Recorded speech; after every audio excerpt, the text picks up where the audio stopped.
Hi, everybody. Welcome to another exciting episode of the Supply Chain Lab. Today, we are joined by one of the heavy hitters in the procurement world, Vuledzani Nemukula from Transnet, and he'll be telling us about the digital revolution that's happening within the business. Vuledzani, thank you so much for coming. Good afternoon. My name is Vuledzani Nemukula. I'm the Chief Procurement Officer at Transnet. In this role, I look after the overall group procurement spend, and my responsibility covers all different operating divisions within Transnet. How I got into supply chain, literally I can say supply chain found me. I did not really go out there looking for supply chain. It started years ago when I was a young professional in training at Unilever. At that point in time, they called it management trainee.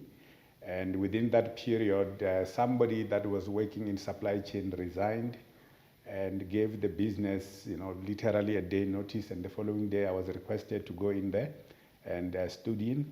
Fast forward, years later, I found myself very much interested in supply chain management. And at that point in time, the role was really looking after, the area of the operations, which was mainly the logistics. And it evolved, to become purchasing. And right now, the role has evolved significantly to look at the strategic value that supply chain and procurement can bring to any organization. And in my role today, I look over the procurement spend of over 30 billion, which runs, across different operating divisions from the Transnet National Ports Authority, the Transnet Pipeline, Transnet Freight Rail, Transnet Properties, Corporate Center, as well as Transnet Engineering. And at the moment, we've got a newly formed operating division called Transnet Infrastructure Manager. So I look after the spend in all those areas. Okay, you've had quite an interesting career. So I think the first way we should start is when you joined Transnet and saw how procurement was being done. What struck you about it, and how did you decide to make some of the changes we're seeing today?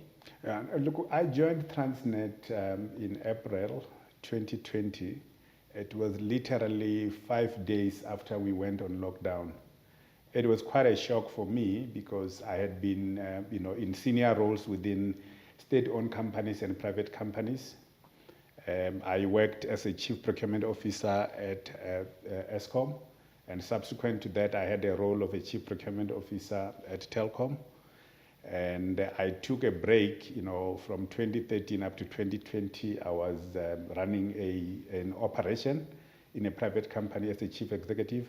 And when I came back, I expected, that what I left, during the era when I was a chief procurement officer, people would have built on that to make sure that procurement is a strategic function that will be able to add value. But my biggest shock when I joined Transnet was, to find that, it was immediately after the state capture. There were no systems, there were no processes. And, when we looked, it was literally the first day when I started, we were hit with the audit from the Auditor General. And I looked at the irregular expenditures. I mean, I could not believe it. The numbers were in billions at that specific point in time. And there were quite a number of issues, that were related to irregularities and, issues of corruption, that were part of the challenges that I needed to deal with. And the organization on its own, those divisions that I spoke about earlier on, they had their own processes of procurement and they were running their processes on their own.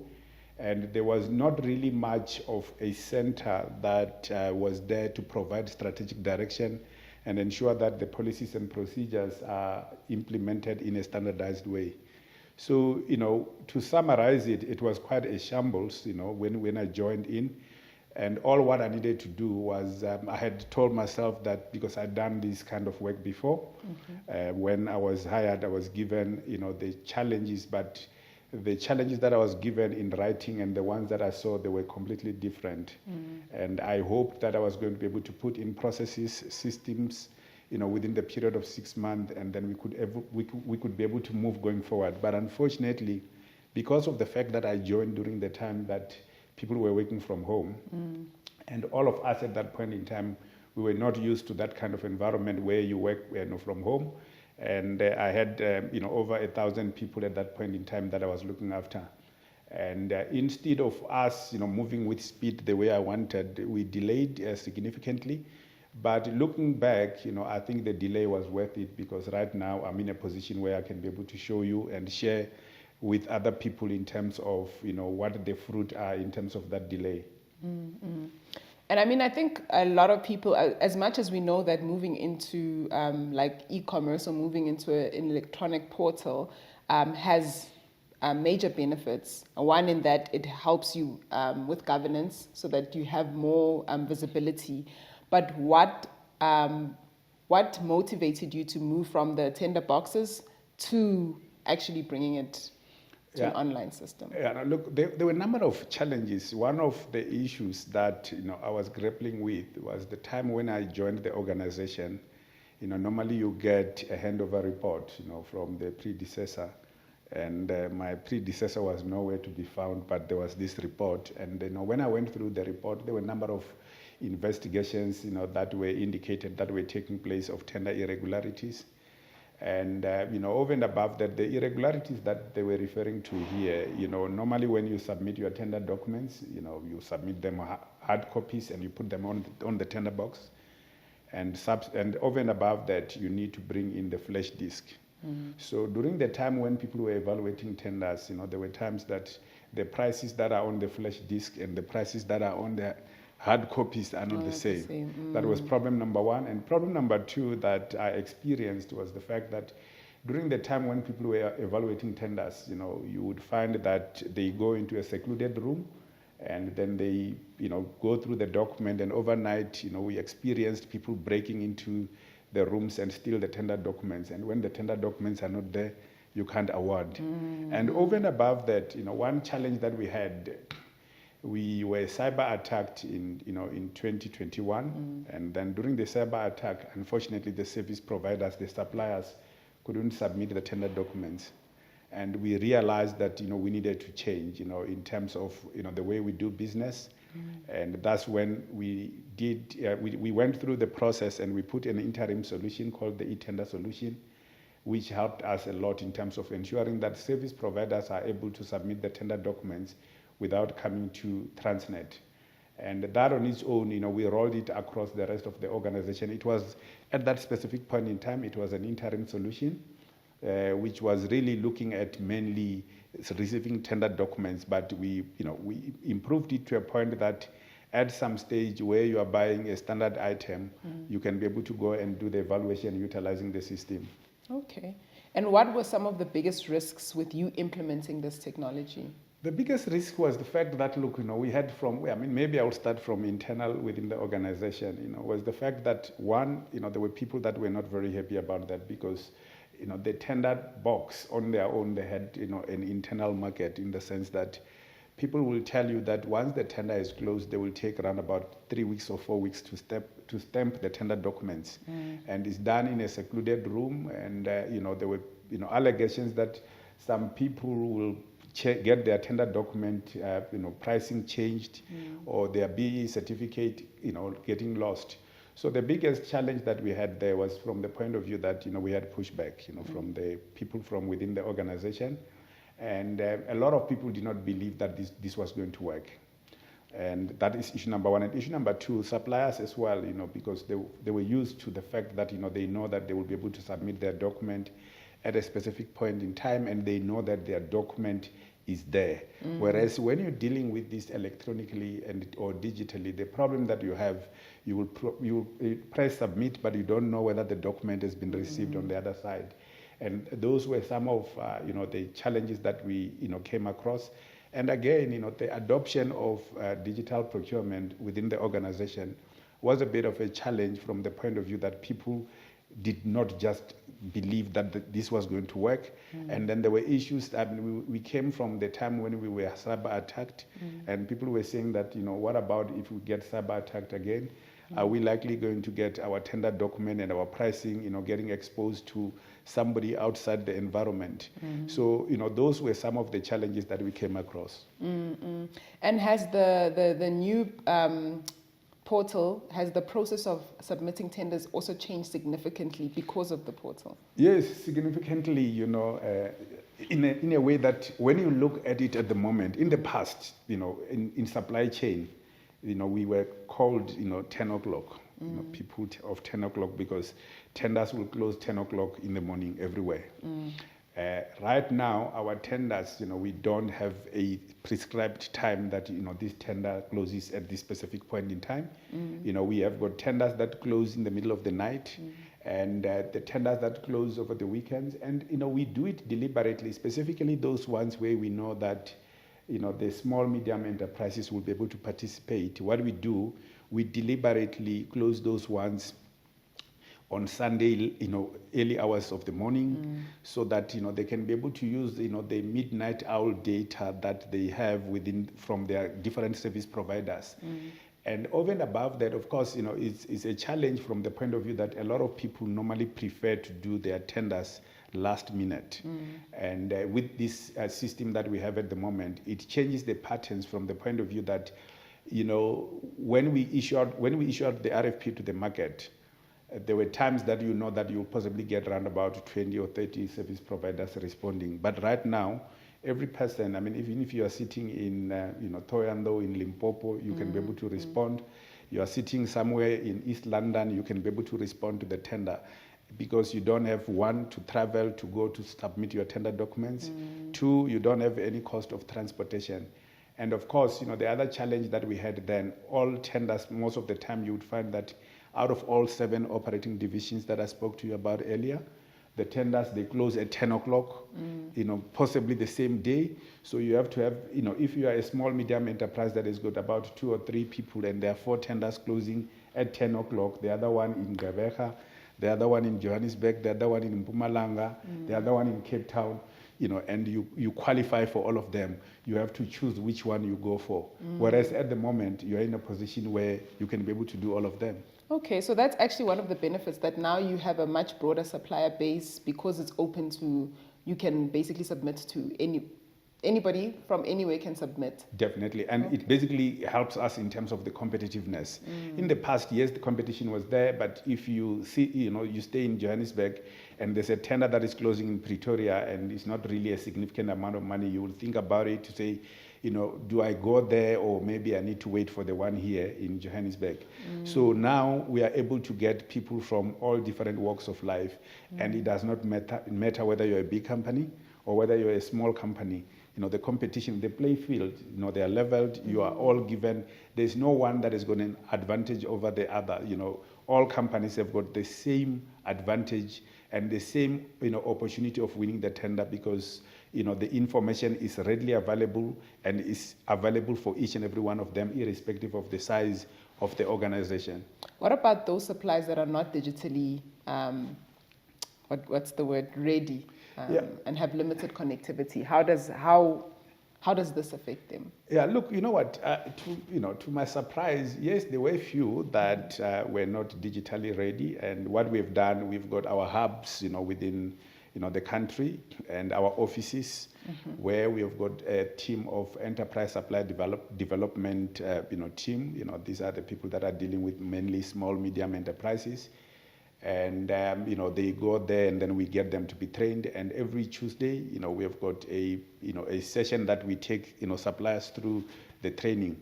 And, one of the things that surprised me at the beginning, I knew that, we obviously going to have a challenge in terms of digital divide.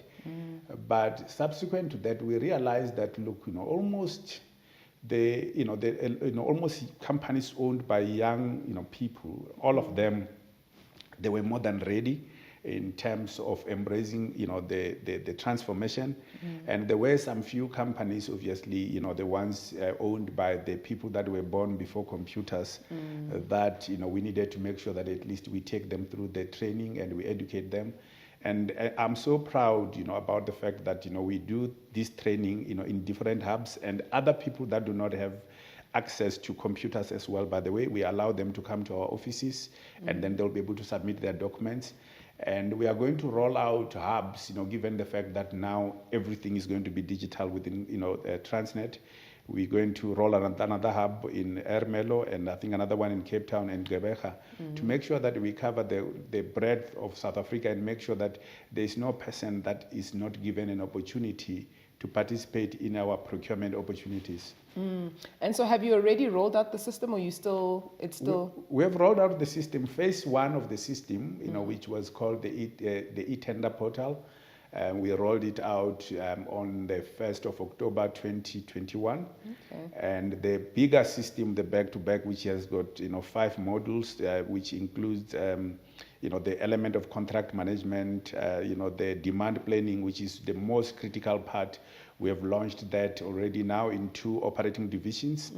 And the reason why, and we launched version 1, it is going to come in 4 different versions, and version 1 is really the basic that allows us to be able to migrate every little thing, because at the moment, before we launched that, we had only the tenders that were managed in the system, and the contracts were managed in a separate system. So you would basically do your tender, you finish the evaluation, and when you do the contract will be loaded in a different system. But now we've got back-to-back system from the time when the demand is launched in the system up to the time when the invoice is fulfilled. That system has been launched, and people are busy at the moment doing training in preparation of other operating divisions. At the moment, the back-to-back system is live in 2 operating divisions, and on the 8th of December this year, all operating divisions will be on the new system. And this new system is so exciting, in the sense that it gives, it's no longer a system about Transnet. It's the system about how we interact with our suppliers.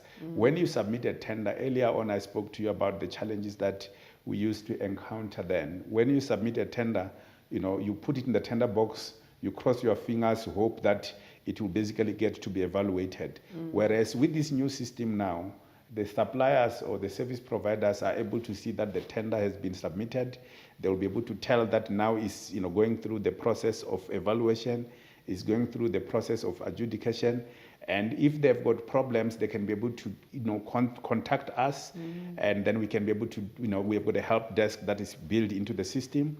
And over and above that, our contracts now is no longer an issue where we negotiate these, outside the system. We are able to negotiate the contracts within the system, and you are able to sign the contract within the system. And there is no one that can, go and cause any irregularities, because you are able to see the prices that was tendered, and you can compare it with the prices that are there in the contract. And no person is going to be able to put the prices in the contract. These are the prices that are going to be pulled from your submission, going through the governance structures and going through the different committees, and all of them have been automated at the moment. And so what happened, because I'm guessing you've rolled out the system now in some of your divisions. Yes. What are some of the learnings that you've had from doing the phased rollouts that were surprising or not? Yeah, look, the biggest challenge, my colleagues, I wish they were here, my colleagues will be able to tell you the biggest challenge, I think we overestimated what we could be able to do within a shortest space of time. One issue, we have got what we call version 1. Version 1 was supposed to have been the basic, but, we wanted to make sure that we get the benefit of the system early. And we included some of the benefits or some of the, functionality that were reserved for version 2, and we brought them earlier to version 1. And that on its own brought in some complexities. These complexities started from the user acceptance testing, because initially when we were looking at the user acceptance testing, we were looking at different levels of complexity. So that's issue number 1. And issue number 2 was the element that, look, we needed to make sure that we train people. The plan that we had at the beginning, we knew that we were going to train people on version 1, and version 1 covering these functionalities. But now you added more functionalities. It meant that, look, the training needed to be a bit longer. And over and above that, we should have started our training a bit early, and we possibly left it too late. And we found ourselves in a position where some of the people were trained, over the weekend to make sure that at least they are ready to the time when the system went live. And the other challenge was the communication. For people like ourselves in supply chain, all of us, we were very, very excited before the launch, to look forward to this new system. And we communicated at the level where we thought that each and every person would understand what we are trying to achieve. But, on the hindsight, we should possibly we should have done a lot more in terms of communication and change management, so that every person within the organization, they understand, what, to expect. I believe that, I think in terms of the external communication with our end users, with our suppliers, I think we've done exceptionally well. I recall one time I attended one of the session, and we had more than 3,500 suppliers that attended, So from that point of view, the biggest learning for me is the communication and making sure that we start early and we make sure that people are ready, and make sure that the training is constant, from the point of view that you don't want anyone to be left out, because in an organization big as Transnet, we've got 1,000 odd people in supply chain, and over and above that, we've got the end users. The end users that we have in terms of the population, they are approximately around about maybe 15,000. So each and every one of them needed to get the same information, at the same time, more or less the same time. So, the later versions, I think the learnings for me is the fact that we needed to communicate a lot more, and we need to invest a lot of time in change management. And I mean, one of the big promises when it comes to e-tenders is that it will improve visibility, transparency, and governance. Have you already started seeing these benefits, or are there some areas that you're still struggling? Now, at the moment, we're seeing quite a lot of benefits. The part that I think we still need to look at, in terms of the turnaround times. At the moment, the turnaround times are getting to the level that, are making me comfortable. To give you an example, when we started in 2020, they were on average, would spend around about between 4 and 6 months, to conclude a procurement event. And there were certain ODs that would take more than 12 months to do a procurement event. And right now we are sitting at about between, 35 and, maybe 70 days for high value, high risk tenders. These are the tenders that, are above 200 million rands. And these are the tenders where we need to make sure that we have got our people from internal audit running with us.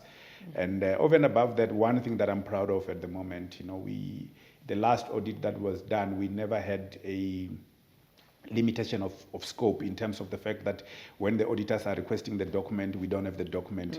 If the auditors are asking any document, we just give them the reference number, they go into the system, and everything is there. So that is one area that I am proud of.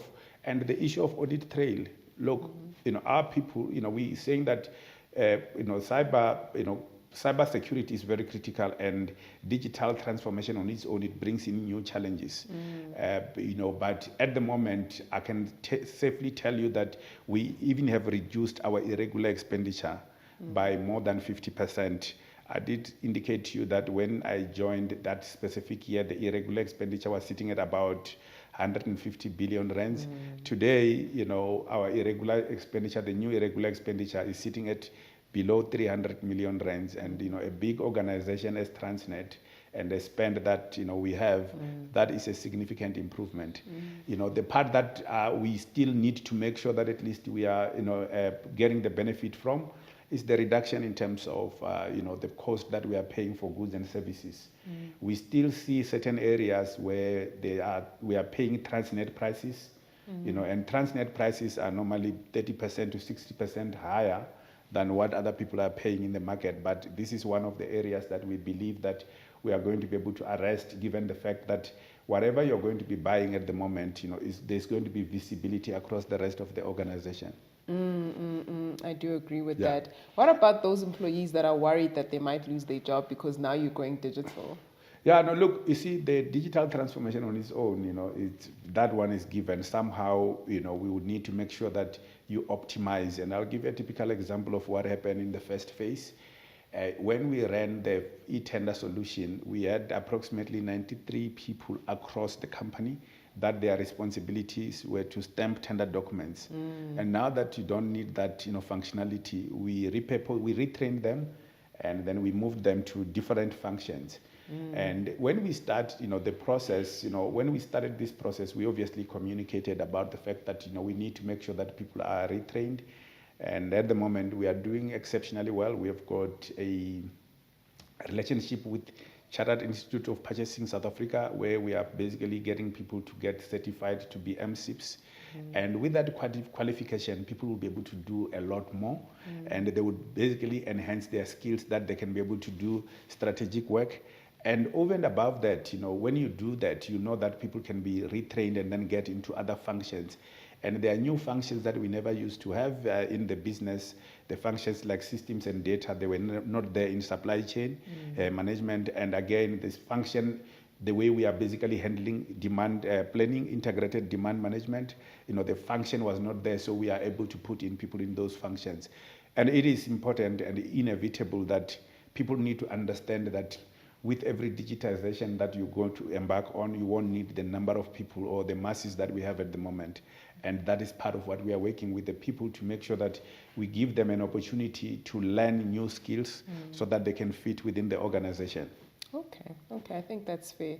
And has the new system improved perception, like the public perception of Transnet? Because I know this is an area that you have struggled with a bit in the past. Yeah, there's a huge improvement. When we do our supplier forums, there are people that come in openly and say, look, since you have implemented this system, we like this system. This is the first time that we are getting tenders within Transnet without having to pay anybody a bribe. So when you get that, there are people that really like that. The perception at the moment is the ease of use in terms of the system. People really like that.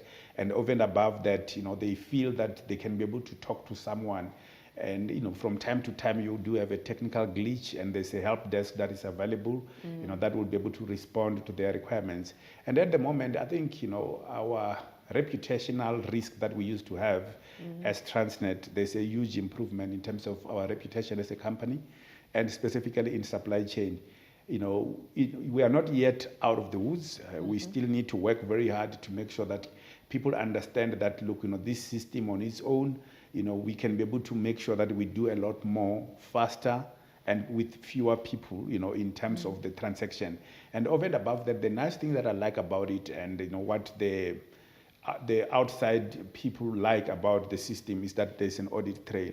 If you do something, I can be able to go back to the transaction that was concluded 6 months ago to check who was the person that was behind that transaction, what was done, whether it was correct or not, then I can be able to do that. And over and above that, part of what we are doing at the moment to make sure that we give our suppliers confidence, we have got the supply chain complaints process and the system that is built into the system. In the past, whenever you wanted to complain about maybe a tender that did not go very well, you would send somebody an email, and you don't know whether the person will be able to look at that or not. Whereas now you send this information to a portal that is managed by somebody independent, and immediately when they receive that, we make sure that there's a response that is provided. Where we are wrong as an organization, that we did not run our process properly, we cancel the tender and we reissue it. And where we are right, we carry on, and then we basically give feedback. And it is very important that when we give feedback, we don't only give feedback in writing. We organize a meeting, whether it's a virtual meeting or face-to-face meeting, where we debrief the service provider in terms of why they did not get the tender. So there's a process that is already built into the system. And the nice thing about it is that if the person that is looking after that function does not do what they're supposed to do, there will be an alert that will be sent to their supervisor or to their manager that indicate that there's an email that was received on this specific time, and because of the fact that we have gone beyond the hours that we needed to respond, then somebody else will be alerted. You spoke about irregular expenditure and how it's come down. How else do you measure success apart from obviously reduction in something like irregular expenditure? The other part of success that we are measuring is the number of procurement events that we conclude in a year, and the number of contracts that we've concluded as well. And the most critical part for me is an issue of the savings that we get, because part of what we do, We look at the benchmark, in terms of what the prices are that we are paying. Yes, we are still paying high prices, but in most of the areas, our prices are getting closer to what the market is paying. So, it's one of those. And over and above that, there's an element of the reduction in terms of audit findings.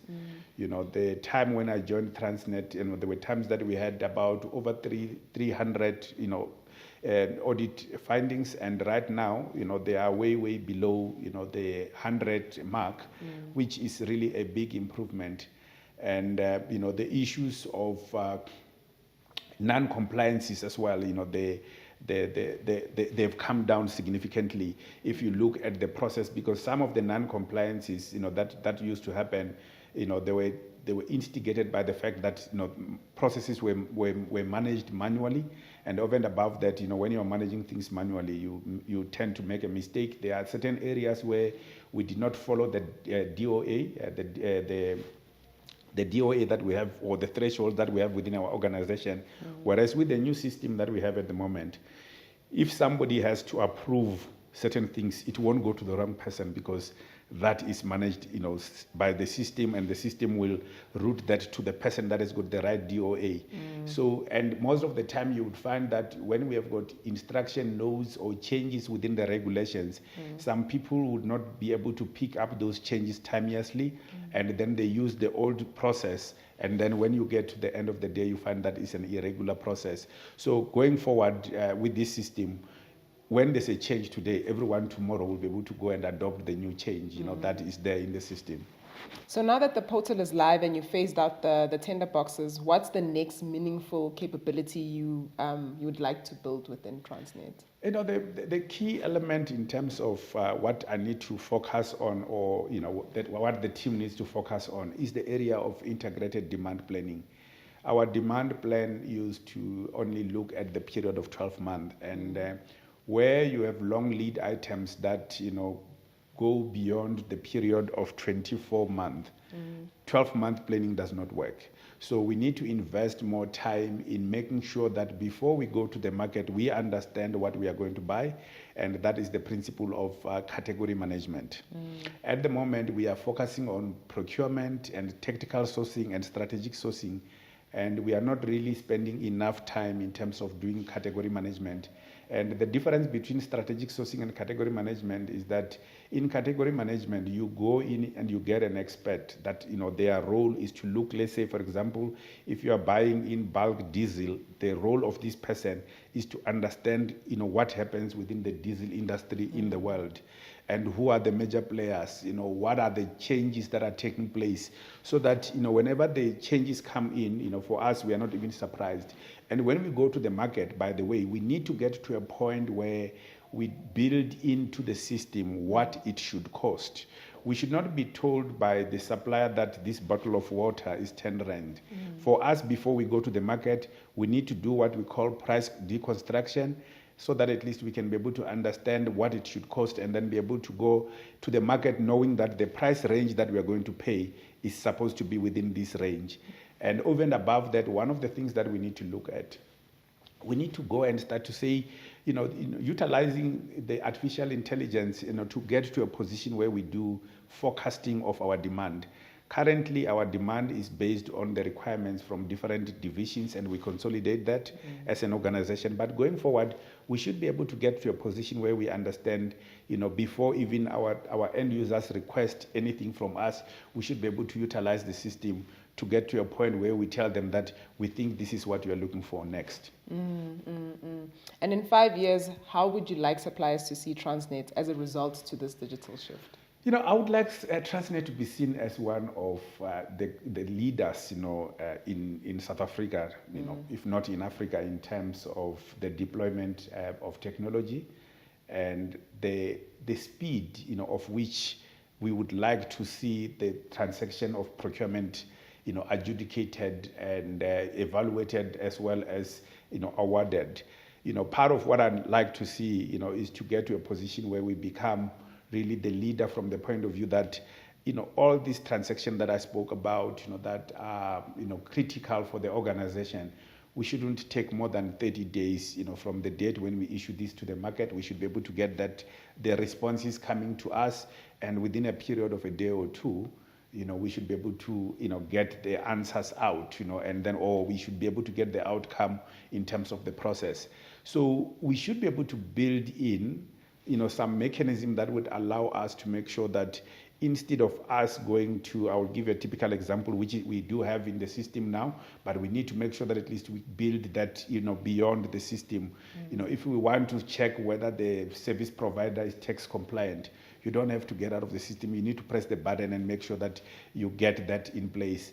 And over and above that, for me, what I would like to see happening, going forward, is to make sure that we try to bring in, young people with the best skills in technology, because part of what we want, and this is part of what we're going to build in version 2, I think, or version 3 in the system, that when Transnet publishes the tender and we press the button to publish, if you have registered, as a supplier in our environment, in our portal, you should be able to get a link that, or Transnet has published this tender. You open it and you need to indicate that you would want to respond or not. And if there are any changes that are taking place within our environment, we need to be able to make sure that all those changes, the suppliers get them on time, at real time. And that is really part of what we envisage. And, part of what we want, part of what I want to see is all other state-owned companies getting to a platform where we can be able to improve, the way we do procurement. And over and above that, you will read, every time whenever you read the newspaper, you will hear that the Auditor General or National Treasury is taking money from the different departments that did not spend the money. We should not get to a point where we don't spend the money. The way the systems are structured, we should be able to know upfront that we can be able to spend this money, and we can be able to go and contract in line with what we want to contract. And that is really part of what I want to see. And what do you believe will be the benefits of having the system for the customers? The benefit for the customers, there are a number of them. The first one is that our customers, they are really the key. They are key in terms of the work that we do at the moment.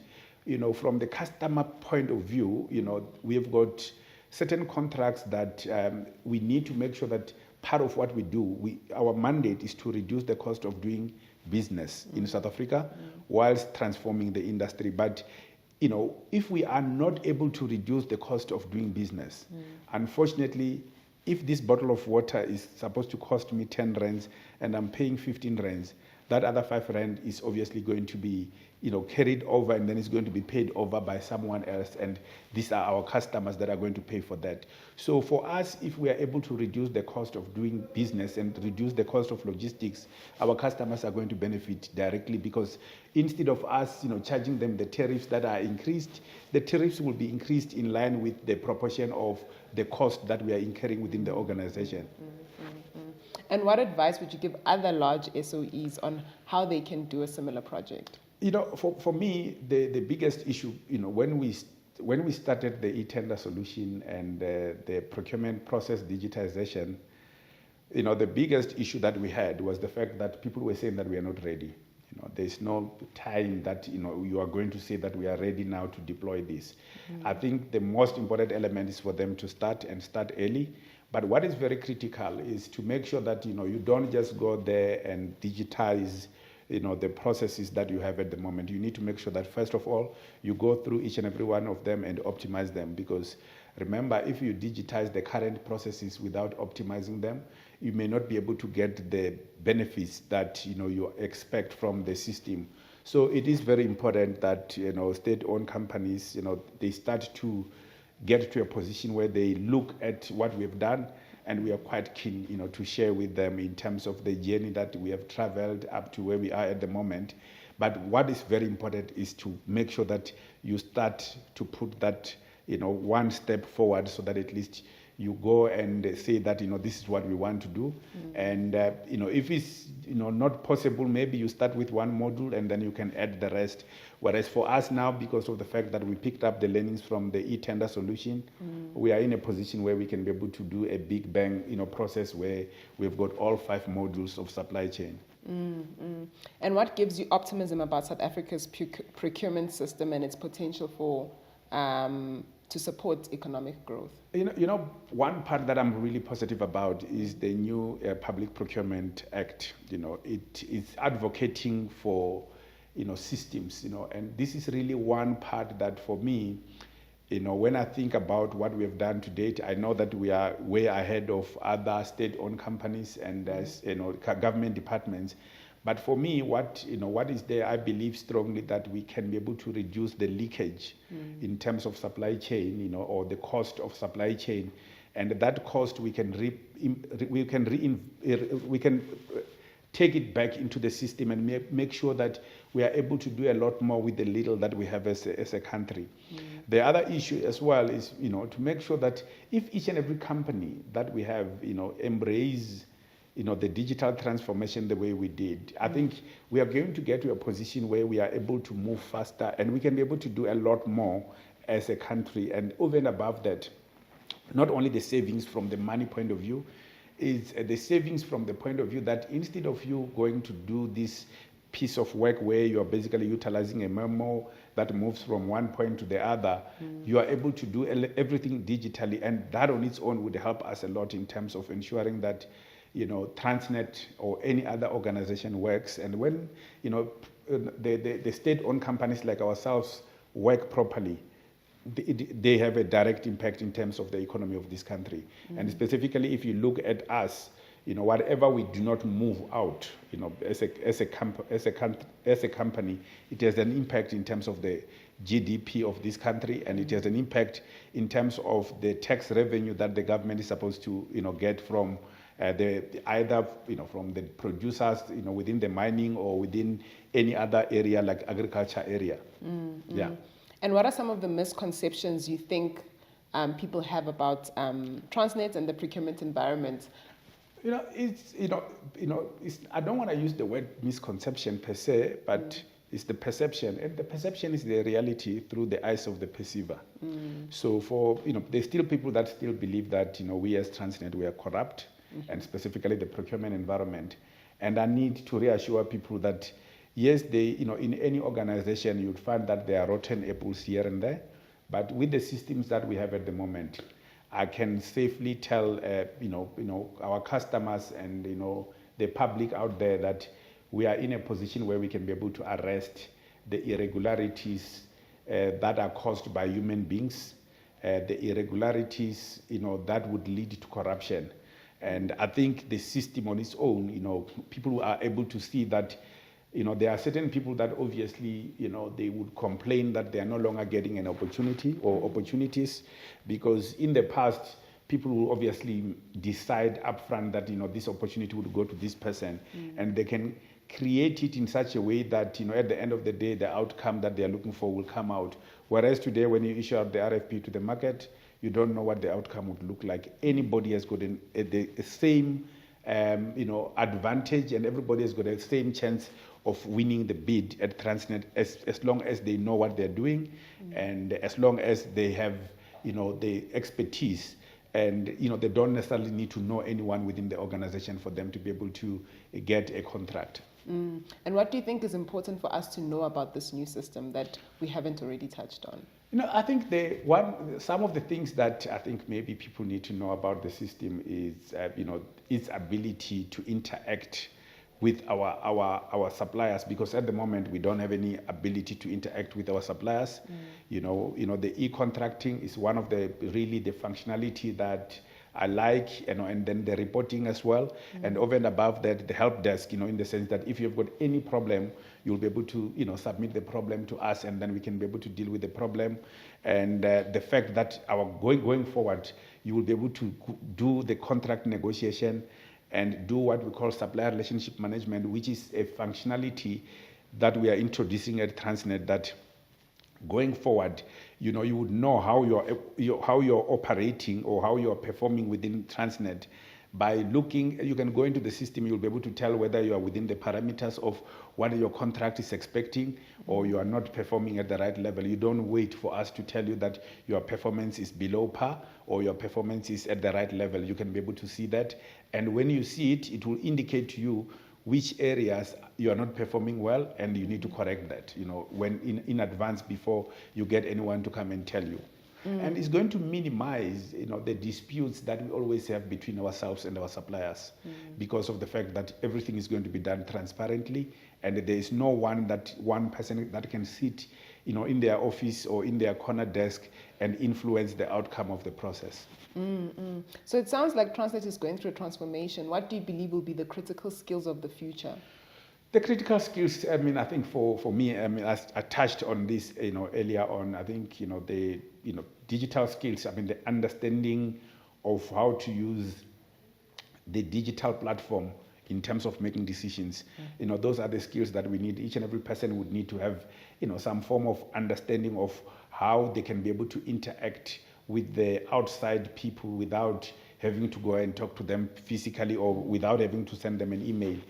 And over and above that, I think, as an organization, we need to really start to invest in bringing in young professionals, that these are the young people that when you give them, when they, as young as the age of 7 years, when you give them, the laptop, or when you give them the phone, they don't even look at the manual, they know how to figure out. So we need to bring those so that they can help us to enhance what we have started at the moment, so that it can go to a different level. And what level am I talking about? The level where we should be able to sit down and then be able to do procurement without getting worried about the fact that somebody can influence the system, somebody can influence the process.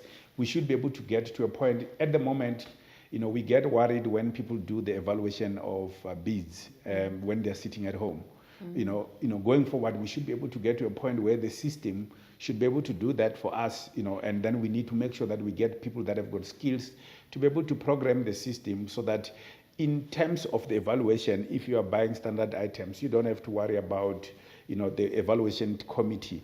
The system should be able to do that for you, and then be able to generate a reasonable report that you'd work on when you take it through to the different approval levels. So really, for me, the skills that we need at the moment is the skills that will allow us to make sure that, look, we embrace the machine learning, we embrace artificial intelligence, and I do know that people tend to think that artificial intelligence will replace all of us, but there are certain rules that we still need to make, and we obviously, artificial intelligence can't work without us, because we need to make sure that we get the regulations that come from either National Treasury or the Public Procurement Act, and then we will basically make sure that at least we build them or into the system, so that artificial intelligence can be able to take over from there. But it can't take over the process of us making sure that we put in the rules in the system, or the rules of engagement between ourselves and our suppliers. And how do you ensure with the system that those that are disadvantaged are not excluded through this process just because they don't have the necessary digital, or I don't know? Yeah. At the moment, you see, the play field is leveled, and with the system that we have, any person that has got a smartphone will be able to do tenders at Transnet. You don't even need a printer. You can do everything on your smartphone and then be able to submit. So the nice thing about it is the fact that at the moment, possibly the people that might feel that maybe this is a little bit difficult are those ones that do not have smartphones. But if you look in South Africa at the moment, people have got almost every person has got a smartphone, of some sort in one way or another. So from that point of view, I think, we are in a position where we are, we are inclusive in terms of the process. And the part that obviously for us that we have, where each and every person will be able to go and get the information about the tender that we publish at the same time is very important, because when you are a small medium enterprise, you don't have sufficient time to go to the e-tender portal at National Treasury and go through millions and millions of advertised tender for you to be able to go and pick up the tender that is relevant for you. Whereas for us now, if you register with us, every person that has got a smartphone will be able to go and get an alert that there's a tender that is open. So that on its own is basically leveling the play field between the companies that have got infrastructure and resources to be able to respond, and someone that is a one-man show, you would not be able to see that until such time when the tender closes, Yeah. And what advice would you give our students, as they'll be your employees for the future? What advice would you like to give them in terms of what kind of skills they should get, how they should start thinking about their careers if they want to join Transnet? Yeah. Look, there are two things that I just obviously need to look at. And then, I was lucky to come, for some of the, there was an award that you guys were giving to the best businesses, from the students that were coming from, different areas of supply chain management and logistics. And I was quite surprised about, some of the thinking that, the students, that were doing an undergraduate degree had, in terms of understanding our environment. So for me, there are two skills that I believe, they need to focus their attention on, The understanding of technology is one of the skills that they need to focus on, which is very, very important. And, at Transnet at the moment, we are struggling with, as you may be aware, in terms of the Preferential Procurement and BEE Act, there's a certain, amount of spend that we need to spend with the designated groups. The designated groups are the companies owned by Black women, companies owned by people living with disabilities, and companies owned by youth. And the companies owned by youth at the moment, we are struggling significantly in terms of reaching the targets. So for me, the part that I look at, these skills, that we don't only want to get the University of Johannesburg to produce, students that will become employees. They should be able to get to the level where they are saying that, I do know that people will say that if you have never worked before, it will become very difficult for you to run a business. But, when looking at where we are at the moment, you need the skills to be able to have a specific offering that you can give to us as Transnet. I mean, Transnet buys, anything and everything that you can think about, So from that point of view, if you are basically selling something that we are going to buy, it's very important that we don't only have people that would become employees. We need to make sure that some of the students that are coming out, they need to become employers via owning small, medium enterprises. And we do have support for that, as an organization, to make sure that, we are not leaving them out. As long as they've got ideas that make sense, we should be able to embrace them and work with them to make sure that, one, they are able to grow, and, become big companies. And the enterprise supply development function is specifically set up to make sure that we achieve that. So we've come to the end of our interview. Thank you so much for your time.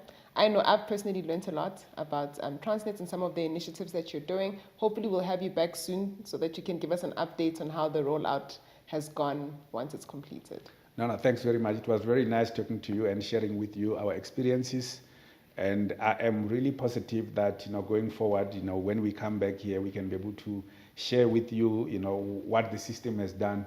And, it is really my aspiration that, we get a new generation of leaders, because people like us, very soon we need to hand the baton to someone else. We need to get the generation of leaders that will be able to take, this mission or this vision that we have to a different level. And it's very, very important that we are not only doing this for Transnet. This is really part of the small contribution that we are doing for the country, because every single cent that we are going to save by utilizing this system, every single, tender that we are going to contract that is within the prices that we want is going to help us in terms of reducing the cost of doing logistics in South Africa. Thank you. That's very true. Thank you.